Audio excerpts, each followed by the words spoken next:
నాన్న ఎందుకో వెనకబడ్డాడు, అది శీర్షిక. అమ్మ 9 నెలలు మోస్తే నాన్న 25 ఏళ్ళు. రెండూ సమానమే అయినా నాన్న ఎందుకో వెనకబడ్డాడు. ఇంట్లో జీతం తీసుకోకుండా అమ్మ, తన జీతం అంతా ఇంటికే ఖర్చు పెడుతూ నాన్న, ఇద్దరి శ్రమ సమానమే అయినా అమ్మ కంటే నాన్న ఎందుకో వెనకబడ్డాడు.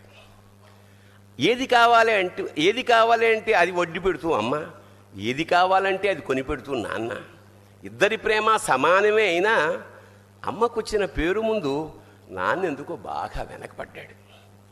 ఫోన్లోనూ అమ్మ పేరే, దెబ్బ తగిలినప్పుడు అమ్మ అని పిలవడే, అవసరం వచ్చినప్పుడు తప్ప మిగతా అప్పుడు గుర్తురానందుకు నాన్న ఎప్పుడైనా బాధపడ్డా?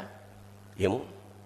ఇద్దరూ సమానమే అయినా పిల్లల ప్రేమను పొందడంలో తరతరాలుగా నాన్న ఎందుకో వెనకబడ్డాడు. అమ్మకి మాకు బీరువా నిండా రంగురంగుల చీరలు